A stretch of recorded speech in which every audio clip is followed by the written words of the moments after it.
gostaria de trazer aos irmãos aquilo que o Senhor tem colocado no meu coração. Então, gostaria de convidá-los a abrirem suas Bíblias, ligar sua Bíblia eletrônica, seja lá o que você estiver usando aí, que você abra na primeira carta de Paulo aos Coríntios,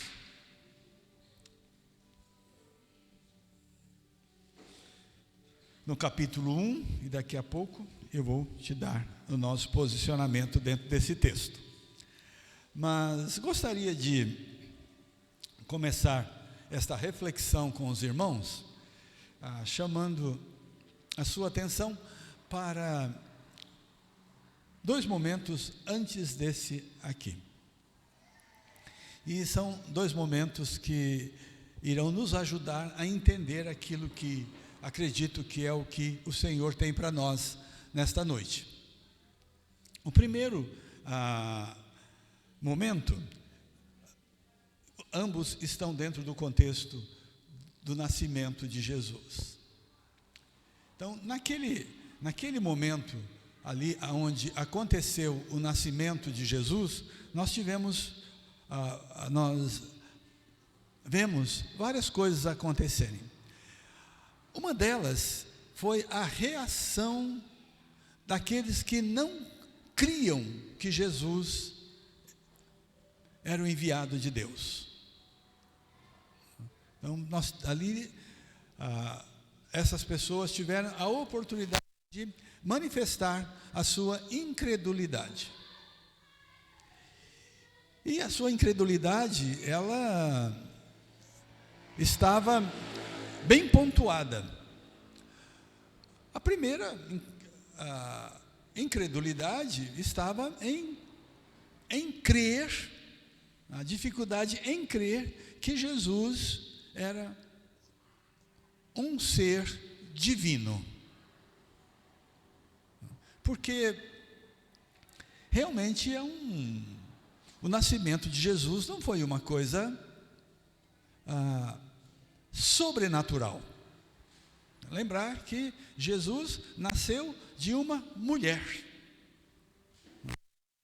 Maria, um nascimento humano.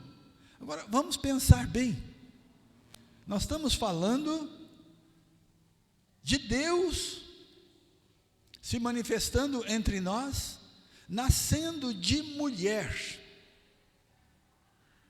Nascendo de mulher. Então, não é algo comum. Não é algo comum. E muitos viram aquilo e não creram. Não podiam acreditar. Como é que uma mulher pode dar à luz a um ser divino? Impossível. Por outro lado, como uma mulher pode ficar grávida de uma maneira sobrenatural? Nós sabemos que uma mulher pode ficar grávida a partir de um encontro sexual com seu marido, com seu esposo. Diga-se de passagem, esse é o modelo bíblico. As mulheres deveriam ficar grávidas a partir de um relacionamento conjugal. Fora disso, não é normal. Mas ali fugia completamente aos padrões normais. Estamos falando da encarnação de Deus. Nós estamos falando agora de uma gravidez sobrenatural. Realmente algo especial. E muitos não creram. Muitos não creram. Muitos não acreditaram nisso. Não acreditaram que Maria estava grávida do Espírito Santo. Não acreditavam que o que estava sendo gerado nela era um ser divino. Não acreditaram quando este menino tornou-se homem e se apresentou diante deles como o Filho de Deus. Não creram, rejeitaram. E por aí Foi. Na verdade, aqui que eu gostaria de ler alguma coisa com vocês. Vamos entrar agora para o texto, para a gente fazer as conexões. 1 Coríntios capítulo 1, verso 18. Vamos começar a ler a partir daí. Olha o que diz o texto, acompanhe comigo. Certamente, a palavra da cruz é loucura para os que se perdem, mas para nós que somos salvos, poder de Deus. Olha só o que nós temos aqui. O que estava acontecendo aos olhos dos que não criam era o quê? Loucura. Loucura. Loucura. Então, aos olhos dos que não creem, o evangelho realmente é loucura. Certamente a palavra da cruz é loucura para os que se perdem.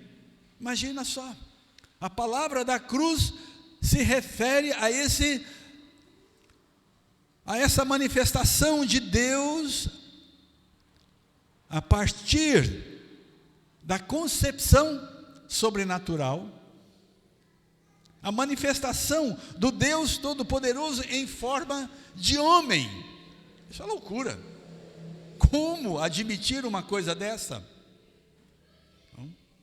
Certamente a palavra da cruz é loucura para os que se perdem. Mas tem uma outra coisa bem bacana aqui. Vamos para um outro texto. Vamos para Lucas. Vamos para Lucas. Vamos um pouquinho atrás aqui. Lucas capítulo 2. Lucas capítulo 2, verso 36. Vamos ver agora uma reação de fé. 36. Havia uma profetisa chamada Ana, filha de Panuel, da tribo de Asser, avançada em dias, que vivera com seu marido 7 anos desde que casara, e que era viúva de 84 anos. Essa não deixava o templo, mas adorava noite e dia em jejuns e orações. E chegado aquela hora, dava graças a Deus e falava a respeito do menino a todos os que esperavam a redenção de Jerusalém. Aqui está uma palavra de fé. Uma palavra de fé. Então, para os que não creem, é loucura. Certamente a palavra da cruz é loucura para os que se perdem, mas para nós que somos salvos, poder de Deus. Para os que não creem, loucura. Para os que creem, poder de Deus. Aqui está algo maravilhoso. Vamos continuar lendo esse texto. Pois está escrito: destruirei a sabedoria dos sábios, e aniquilarei a inteligência dos instruídos. Onde está, ó sábio? Onde está, ó escriba? Onde, ó inquiridor deste século? Porventura, não tornou Deus louca a sabedoria do mundo? Irmãos, nós temos aqui agora algumas coisas muito interessantes, não é? Porque nós temos o texto descreve um contraste entre a sabedoria de Deus e a sabedoria humana. A sabedoria de Deus, ela é manifestada através de Jesus Cristo. A sabedoria humana, ela seria manifestada, obviamente, através da sabedoria humana. E ele cita aqui algumas fontes humanas de sabedoria. Onde está, ó sábio? Os sábios são os pensadores.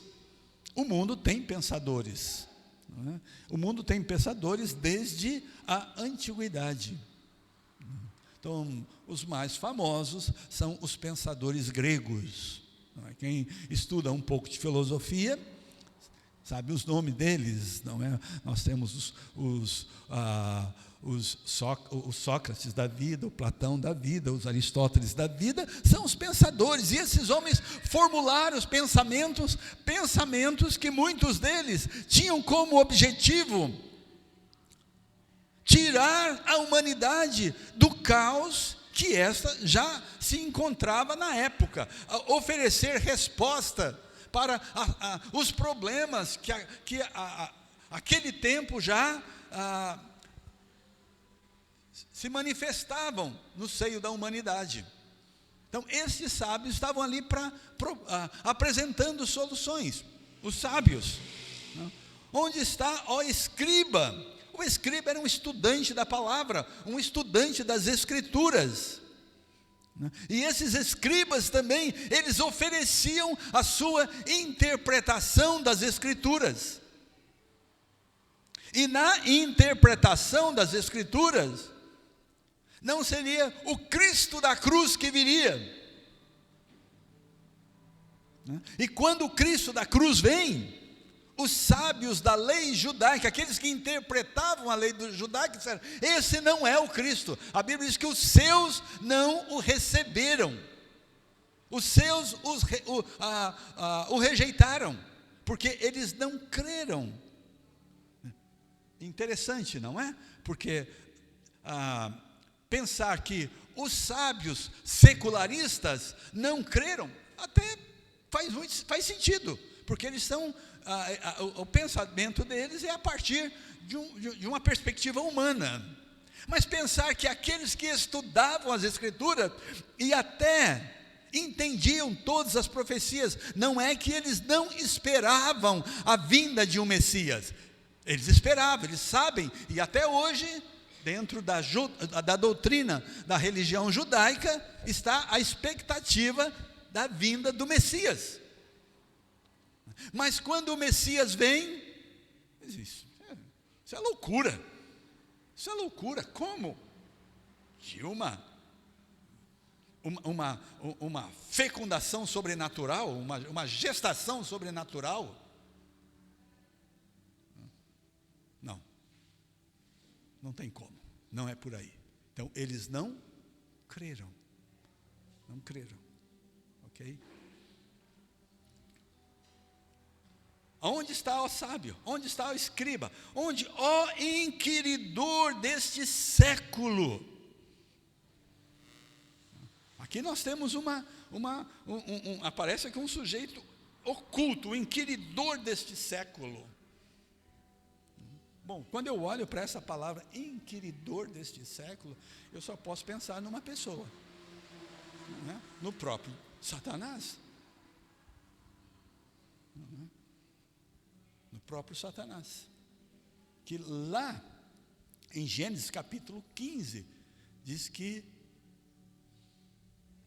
o Satanás, ele iria ferir o filho da promessa, que ele lhe feriria o calcanhar. Então, Satanás é questionado na sua investida contra o Filho de Deus. E o texto continua trazendo luz para nós a respeito do Evangelho.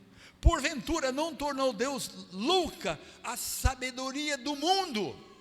Agora ele engloba tudo. Qual é a sabedoria do mundo? É a sabedoria dos sábios, é a sabedoria dos religiosos, é a sabedoria diabólica. Então, toda essa sabedoria, ela é colocada sob os pés de Cristo. Ela é subjugada por Cristo. Visto como na sabedoria de Deus, o mundo não o conheceu por sua própria sabedoria. Aprove a Deus salvar os que creem pela loucura da pregação. Então, a salvação, ela veio pela loucura da salvação. Porque tanto os judeus pedem sinais, como os gregos, os sábios, buscam sabedoria. Então, eles tinham uma ideia, e tinham uma expectativa de como viria, como a espécie humana seria redimida do caos no qual ela já estava, desde a queda, e está até os dias de hoje, imersa nesse caos causado pelo poder do pecado. Porque tanto os judeus pedem sinais, como os gregos buscam sabedoria. Mas nós pregamos a Cristo crucificado, escândalo para os judeus, loucura para os gentios. Amados, o que o Senhor quer nos levar a entender? Que o que nós temos, o que nós carregamos em nós o que cremos, faz sentido a partir do momento que a pessoa crê. Até que a pessoa creia, isto é visto por ela como loucura. Como isso pode fazer sentido? Como isso pode fazer sentido? Irmãos, em si mesmo, estes fatos não fazem sentido. Irmãos, vamos ser honestos aqui, não vamos ter medo de pensar. Gerar uma criança sem uma relação entre homem e mulher, impraticável. Mas aconteceu. Então, se não for a partir da fé no que a palavra de Deus diz e promete, então isso é loucura. E nós só mudamos a nossa mentalidade e não dizemos que é loucura, porque nós cremos, nós somos iluminados. Sem essa iluminação do Espírito Santo, nós vamos continuar dizendo é loucura. É loucura. Mas a partir do momento que nós somos tocados pelo Espírito Santo, então isso deixa de ser loucura e passa a ser uma manifestação do poder de Deus na nossa vida. Passa a ser uma manifestação do poder em nós. Então, aqui está a loucura. A loucura está na manifestação do Cristo que foi gerado no ventre de uma mulher, no Cristo que nasceu do ventre de uma mulher, do Cristo que se fez 100% homem, como eu e como tu, do Cristo que veio ao mundo para ser o Cordeiro de Deus que tira o pecado do mundo. A Bíblia diz que muitos dos seus, quem eram os seus? Os judeus, que estavam esperando, por meio da orientação dos escribas, dos mestres da lei, a vinda do Salvador. Quando viram o Salvador, disseram, não é este. Mas aqueles que creram, aí nós podemos tomar aqui para exemplo também João Batista. João Batista, quando ele bateu o olho em Cristo, o que ele disse? O que ele bradou? Eis o Cordeiro de Deus que tira o pecado do mundo. Olha que coisa maravilhosa. Que coisa maravilhosa. Então, se nós queremos experimentar esse poder de Deus na nossa vida, então nós precisamos de crer, irmãos, crer que esse Cristo que nasceu há 2000 anos atrás, não é qualquer pessoa, ele é o enviado de Deus. E quando nós cremos, não somente muda o nosso estado de compreensão para com este fato, mas este fato passa a operar em nós poderosamente. Este fato passa a operar em nós poderosamente. Gostaria de mencionar algumas coisas a respeito deste fato operando em nós. Primeiramente, nós somos resgatados do poder dominador de Satanás. Quando nós cremos, isso acontece conosco. Irmãos, isso é um fato. A partir do momento que o homem entregou, que ele rejeitou, melhor dizendo, a pessoa de Deus, que ele rejeitou os caminhos de Deus, isso não ficou limitado a simplesmente não quebrou simplesmente uma relação que deixaram as coisas num campo neutro. Não, quando ele rompe com Deus, ele se subjuga ao poder de Satanás. E debaixo desse domínio de Satanás, então nós somos subjugados, não somente por um ser de fora, mas nós somos subjugados por algo que passa a residir em nós, que a Bíblia define como pecado, um poder sobrenatural que nos leva para o caminho do mal,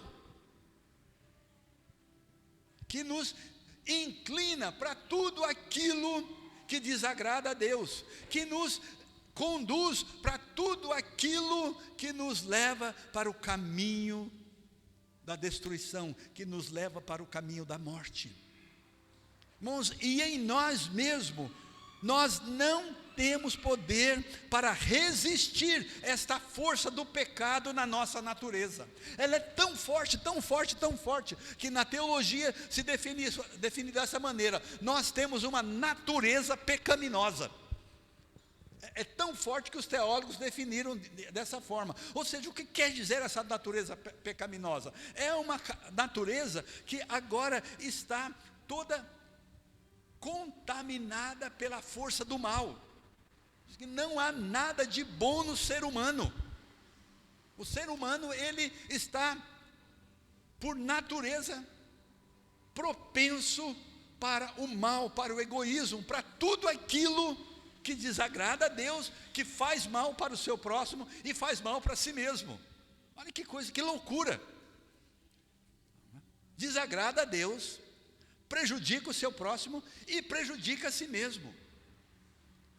E uma outra definição que nós temos a respeito desse estado é o estado de morte. É um estado de morte. A Bíblia diz que todos nós estávamos mortos. Falando de nós que somos salvos, diz que nós estávamos mortos nos nossos delitos e pecados.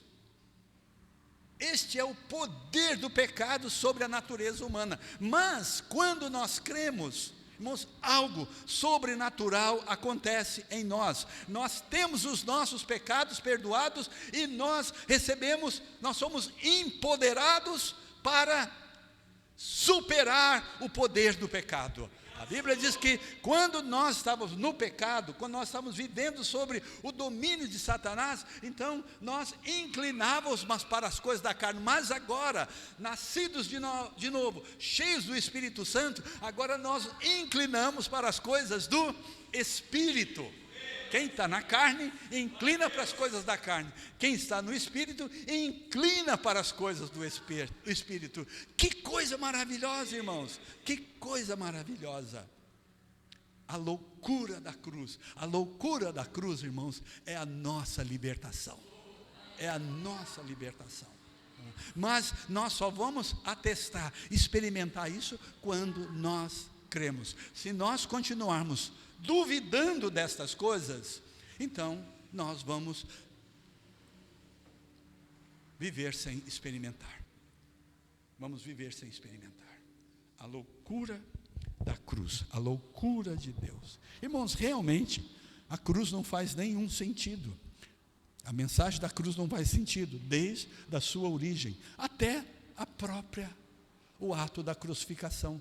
Porque a crucificação, para quem tem estudado um pouco, o que representava a crucificação naquele contexto, jamais se imaginaria que crucificaria um santo na cruz, muito menos o Filho de Deus, porque a morte de cruz era para o pior tipo de bandido que pudesse existir naquela época, e não para um santo, e muito menos para o Filho de Deus. Mas era necessário que o Filho de Deus fosse levado à cruz, porque ele era a propiciação pelos nossos pecados. O pecado exigia que alguém morresse para que a culpa fosse sanada, e tinha que ser um filho de homem. É assim que Deus estabeleceu, por causa da sua responsabilidade moral pelo universo. A alma que pecar, esta morrerá. Então, se alguém não morresse por nós, nós teríamos que morrer. Então, Cristo é o nosso substituto no Calvário. Então, a loucura da cruz, ela teria que acontecer para que nós fôssemos justificados, para que nós fôssemos declarados justos. Então, pela morte de Cristo, eu e tu somos declarados justos. Que coisa maravilhosa, irmãos. Mas isso só vai fazer sentido a partir do momento que nós crermos. Se nós permanecemos na incredulidade, vai continuar sendo loucura. A loucura, esta é a loucura de Deus. O Cristo que veio ao mundo, o Cristo que foi ressuscitado, que foi morto, e o Cristo que foi ressuscitado. Esta é a loucura de Deus. Então, esta loucura nos resgata do poder de Satanás. Essa loucura nos resgata e nos traz de volta para Deus. A Bíblia diz que todos que creram, que nele creram, foram feitos filhos de Deus. Todos os que creram foram feitos filhos de Deus, a saber, os que creem no seu nome. João capítulo 1, versículo 12. Então, aqueles que creem, primeiramente, são libertos deste poder do pecado, por meio da obra de Cristo. Ele é justificado diante de Deus. Aquele que crê, ele é feito filho de Deus. Irmãos, o pecado, ele nos separou de Deus, mas a morte de Cristo, ela nos regenerou e nos colocou na posição de filhos amados de Deus. A justificação nos santificou em Cristo Jesus. Por incrível que pareça, Deus olha do céu e olha para mim, olha para ti e diz: tu és um santo. Mas Senhor, eu santo? Tu és, sabe por quê? Porque Cristo morreu por ti. Cristo morreu por nós, e pela morte de Cristo nós somos justificados, e pela morte de Cristo nós estamos santificados agora. Esse conceito da santificação quer dizer que nós fomos tirados da morte para a vida. Quando nós pecamos, nós fizemos o caminho inverso, mas agora que cremos, nós fazemos o caminho na direção de Deus. Nós fomos trazidos para a presença de Deus. Agora Deus não olha mais para nós como uns desgarrados, mas Deus olha para nós agora como pessoas membros, como um membro da sua família, né, para viver em comunhão com Ele. Irmãos, aquilo que a mente humana rejeita, aquilo que o diabo condena, aquilo que o diabo tenta fazer com que a gente não creia, é o que nos traz da morte para a vida. Que coisa maravilhosa! Somos libertos do poder de Satanás, somos trazidos para a comunhão com o Senhor, irmãos, e somos levados a ter a esperança da vida eterna. a vida eterna em Cristo Jesus. Não. A vida eterna, irmãos, ela não é algo separado de Cristo. A vida eterna é Cristo em nós. Porque Ele ressuscitou, então nós temos esperança da vida eterna. A Bíblia diz que nós fomos identificados com Ele na sua morte. A Bíblia até faz uma descrição muito interessante. Diz que nós fomos levados com Ele para a sepultura. Nós somos sepultados com Ele na sua morte.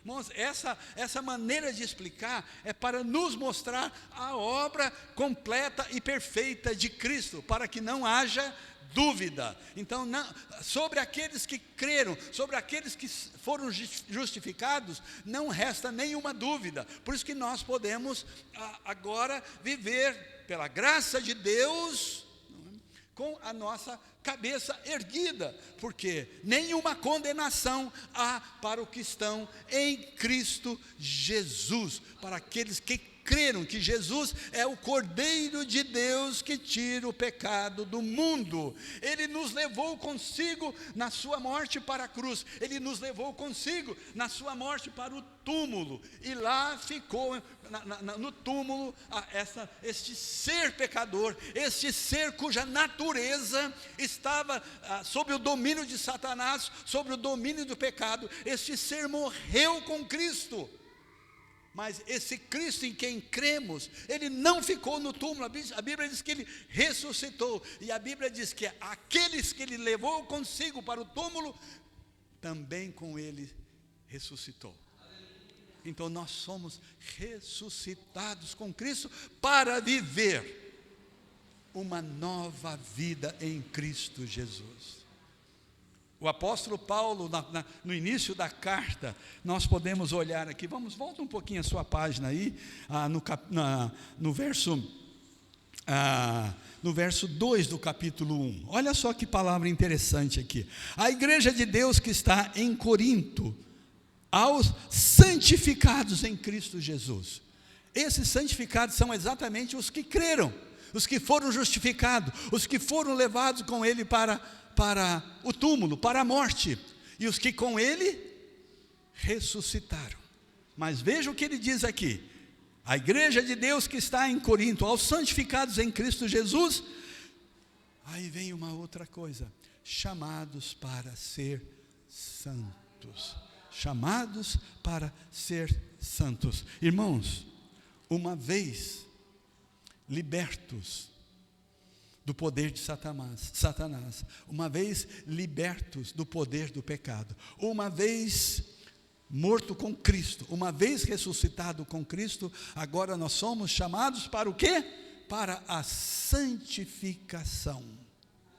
A justificação é feita em nós pela obra de Cristo. A santificação é uma experiência na qual nós devemos, de livre e espontânea vontade, nos oferecer. Nós temos que oferecer agora os nossos membros como instrumento de justiça. Oferecer a nossa vida para viver de modo diferente.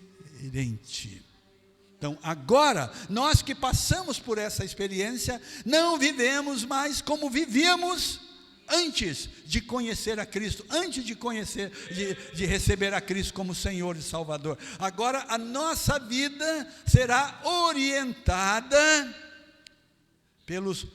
Olha aqui, eu gostaria que vocês observassem bem isso. Daqui por diante, a nossa vida será orientada pelas verdades, pelos valores, pelos princípios e pelas prioridades do reino de Deus. É isso aí. É isso aí. Não podemos mais viver segundo os valores, não podemos mais viver segundo os princípios e não podemos mais viver segundo as prioridades que governavam a nossa vida anterior.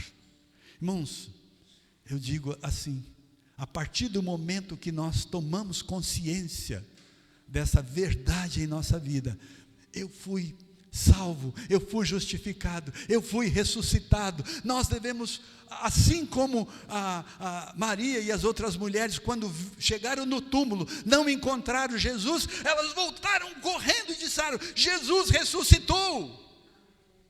Assim como elas, a partir do momento que nós tomamos conhecimento dessa verdade, nós devemos também correr e dizer: Jesus, eu quero viver a nova vida em Cristo, em Ti. Eu quero abandonar tudo o que me trouxe até esta condição que eu me encontrava antes de conhecer. Eu quero abandonar, eu quero renunciar isso o mais rápido possível e ajustar a minha vida à luz da Tua palavra, à luz dos Teus valores, à luz dos Teus princípios, à luz das Suas prioridades. Rapidamente, Senhor, eu quero fazer isso o mais rápido possível. Até nós vamos ficar assim tão ansiosos para ajustar a nossa vida, que o Senhor vai falar: meu filho, tenha tempo, dá um tempinho que eu preciso te ajudar. Você não vai conseguir fazer isso de forma atabalhoada. Deixa eu trabalhar. Por isso que o conceito da santificação, dessa segunda experiência, ele é um conceito progressivo. Porque Deus vai trabalhando em nós, nos ajudando a entender, nos ajudando a compreender e nos ajudando a aplicar. Queridos, mediante isso, ao ouvir uma palavra dessa, eu e tu devemos literalmente correr para o Senhor, dizer: Senhor, me ajuda o mais rápido possível a ajustar a minha vida, porque agora eu não pertenço mais àquela vida, eu pertenço à nova vida. Eu não pertenço mais à velha aliança, onde eu estava amarrado num sistema onde Satanás era o Senhor. Agora eu estou na nova aliança, não na aliança da morte, eu estou agora na aliança da vida, na aliança da vida.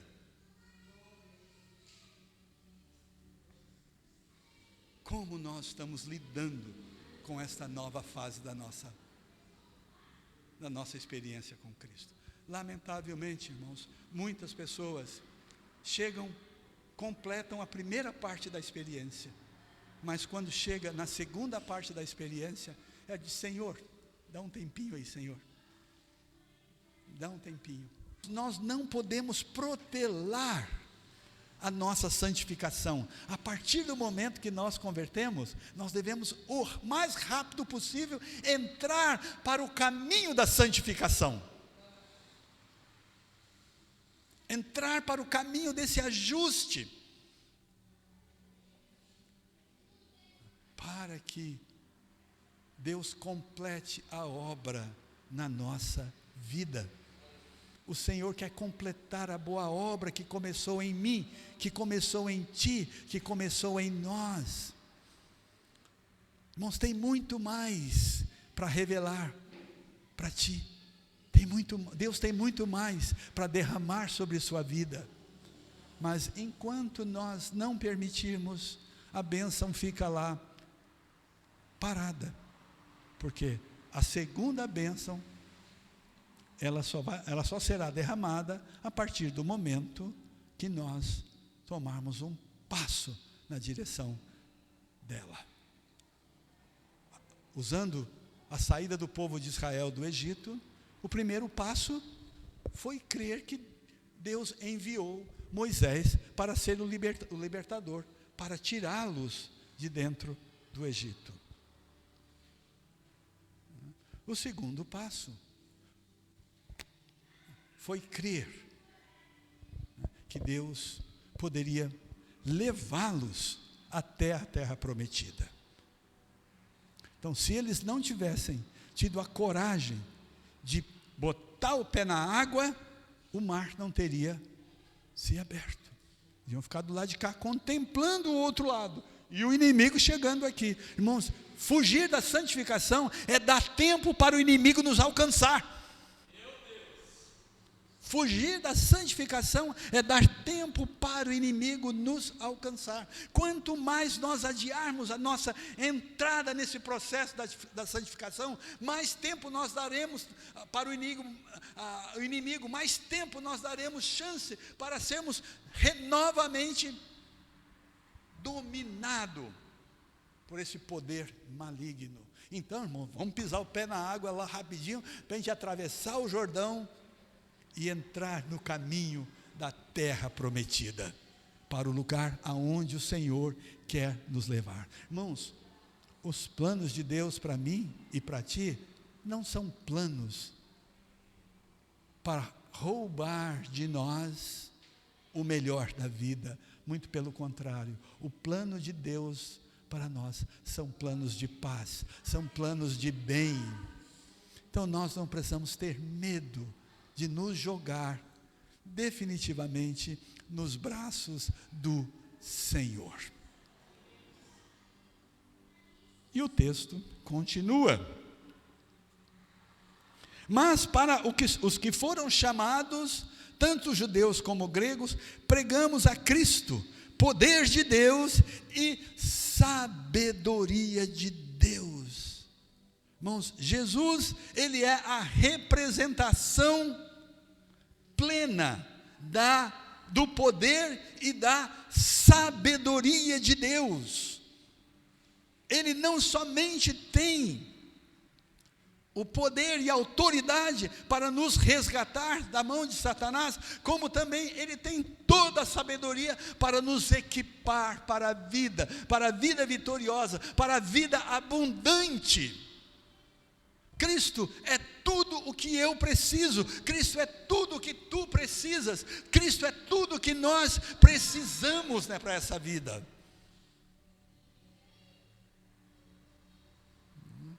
Cristo é o poder de Deus, é a sabedoria de Deus, é a medida exata da nossa necessidade. Em Cristo Jesus, nós somos plenamente supridos, plenamente supridos. Mas, irmãos, aquele que questiona o inquiridor deste mundo, ele vai sempre trabalhar para nos levar para um caminho da incredulidade. A incredulidade, ela é uma manifestação da nossa vontade. Eu decido crer ou não crer. Mas quanto mais eu caminho no caminho da incredulidade, mais eu ouço de forma subliminar, de forma sutil, a voz de Satanás soprando. Este é o caminho, andai nele, ande no caminho da incredulidade, resista à obediência, resista o entrar no caminho da santificação. Cada vez que nós protelamos a nossa entrada nesse caminho, mais difícil vai ficando, o nosso coração vai endurecendo. A Bíblia diz que daqueles que saíram do Egito, muitos ficaram no deserto. Por quê? Por causa da incredulidade. A incredulidade endureceu o coração deles, a tal ponto de morrerem antes de entrarem na terra prometida. Então, irmãos, a incredulidade, ela nos impede de experimentar o melhor de Deus para nós. A incredulidade nos impede de experimentar o melhor de Deus. E quanto mais nós protelamos a nossa entrada para este caminho, mais duro vamos ficando. E quanto mais rápido nos apressamos, mais trabalhado nós vamos sendo, mais profunda vai ficando a nossa experiência com Jesus, mais entendimento e mais fé nós vamos tendo. A incredulidade chama incredulidade, e a fé chama fé. A desobediência chama desobediência, a desobediência atrai desobediência, mas a obediência nos chama para a obediência. Por isso que a Bíblia diz que a vereda do justo é como a luz da aurora, porque de obediência em obediência a sua vida vai se cada dia clareando mais e mais e mais, até que nós alcancemos aquele estado de perfeição, aquele estado ideal de Deus para nós. Então, aí nós somos absorvidos pela eternidade de Deus. Nós somos absorvidos na eternidade de Deus, entramos nesse lugar do descanso. Irmãos, é para lá que nós devemos caminhar, e não para o lugar do tormento. Irmãos, o lugar de tormento não foi feito para os filhos de Deus. O lugar de tormento foi feito para os incrédulos. Nós fomos feitos para o descanso, para a paz interior, para desfrutar da paz, da alegria e da justiça de Deus em nossa vida. Esse é o nosso chamado, esse é o nosso destino como filho de Deus. Irmãos, que pena quando a gente tem tudo isso e perde a bênção. Não é essa a vontade de Deus. Apressemo-nos para experimentar, porque a loucura de Deus é mais sábia do que os homens, e a fraqueza de Deus é mais forte do que os homens. Irmãos, a loucura de Deus é Cristo.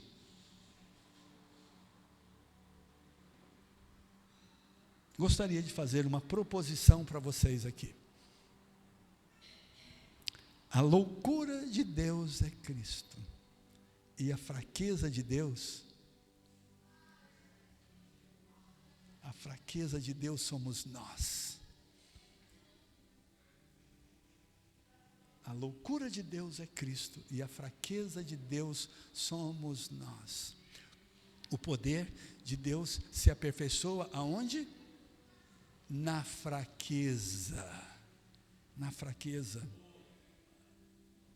Irmãos, muitas vezes nós vagamos tanto, fomos tão afetados pelo poder do pecado, que nós já não temos mais confiança na restauração de Deus sobre nós. Irmãos, mas a fraqueza o poder de Deus se aperfeiçoa na fraqueza, se manifesta na fraqueza. Olha para os próximos versículos. Veja isso aqui. Irmãos, repara, pois, na vossa vocação, visto que não foram chamados muitos sábios. Não que não chamam sábios, mas a maioria não é sábio. Irmãos, a nossa vida anterior não foi uma vida de sabedoria, mas Deus nos escolheu. Não foram chamados muitos sábios, segundo a carne, nem muitos poderosos. Pelo contrário, a Bíblia diz que nós éramos escravo do diabo, escravo do pecado. Nem muitos de nobre nascimento. Nós podemos olhar isso aqui dos dois ângulos. De ter nascido numa família ajustada, nós não é o caso da maioria de nós. Muitos de nós estamos vindo de famílias desajustadas, de famílias disfuncionais. Muitos de nós já somos filhos de pais separados, somos filhos de pais divorciados. Alguns já são até netos, né? Os avós se separaram, os pais se separaram. Então, irmãos, infelizmente, muitos de nós não temos muito o que orgulhar da nossa ascendência familiar. Mas Deus não nos rejeitou por isso. Deus nos chamou, Deus nos colocou no time dele. Nem muitos de nobre nascimento. Pelo contrário, Deus escolheu aqueles que ninguém escolheria. Ninguém escolheria. Eu acho que nem o diabo nos escolheria para o time dele. Porque ele é um enganador. Ele nos atrai e nos abandona. Mas Deus olhou para mim, olhou para ti e disse: cara, tu está mal. Cara, a tua história é uma história que não dá para... Olha, a tua história é uma história complicada. O teu currículo não é um currículo favorável. Não é? O teu score tá mal, tá zerado, meu velho. Mas assim mesmo, com amor eterno eu te amei. E com graça e bondade eu te quero para mim. Essa é a palavra de Deus para mim e para ti. Que coisa maravilhosa. Deus escolheu as coisas fracas do mundo, as coisas mais desprezíveis. Deus escolheu as coisas humildes do mundo e as desprezíveis, e aquelas que não são, para reduzir aquelas que são, a fim de que ninguém se glorie na presença de Deus. Mas vós sois dele, em Cristo Jesus, o qual se nos tornou da parte de Deus sabedoria e justiça e santificação e redenção. Então, nós somos de Cristo, e tudo aquilo que está em Cristo agora é o quê? Tudo aquilo que está em Cristo agora é nosso. Irmãos, tudo aquilo que está em Cristo agora é nosso. Como nós vamos viver como mendigos quando já somos ricos, enriquecidos? Como vamos viver como pobre quando nós já fomos enriquecidos em Cristo Jesus? Irmãos, em Cristo Jesus os nossos pecados foram perdoados. Em Cristo Jesus a nossa natureza humana foi redimida. Em Cristo Jesus nós entramos para um processo contínuo de crescimento, de amadurecimento, até nós chegarmos ao que o Senhor na sua palavra diz, até nós chegarmos à estatura de Cristo. Até chegarmos à estatura de Cristo. Queridos, nós precisamos de fé para crer que Jesus é o Filho de Deus. Irmãos, se nós crermos, a obra de Deus vai se manifestar em nós. Nós seremos resgatados da mão de Satanás, nós seremos libertos do poder do pecado, nós seremos ressuscitados para uma nova vida. Nós precisamos de fé para viver a plenitude de Cristo. Nós precisamos entrar para experimentarmos tudo aquilo que Deus tem para nós. Não vamos parar no início. Irmãos, a salvação é simplesmente a porta de entrada para a nova vida. A vida cristã não se limita em termos Cristo como nosso Salvador. A vida cristã se estende para um relacionamento profundo e transformador com Cristo. E aí que está a beleza da vida cristã. Muitos desanimam desta caminhada porque param no início, aí perde a graça, perde o sentido. Mas ela se torna dinâmica à medida que nós vamos caminhando diariamente com Cristo, e esse poder vai trabalhando em nós, vai nos transformando, vai nos melhorando, vai nos aprimorando, vai nos levando para nova experiência, vai nos levando para boas obras. Aí a vida cristã se torna dinâmica, a vida cristã se torna uma coisa maravilhosa. Irmãos, depois de quase 5 décadas, irmãos, eu estou mais impressionado com Cristo hoje do que eu estava do que eu fiquei no dia que eu o conheci como Senhor e Salvador. Estou mais impressionado com Ele hoje do que há quase 50 anos atrás. Irmãos, por quê? porque Ele tem continuamente trabalhado na minha vida, inclusive me ajudado a enfrentar os problemas que surgem pelo caminho. Irmãos, essa é a beleza da vida cristã. A vida cristã é uma vida com Cristo em todo e qualquer momento. Amém?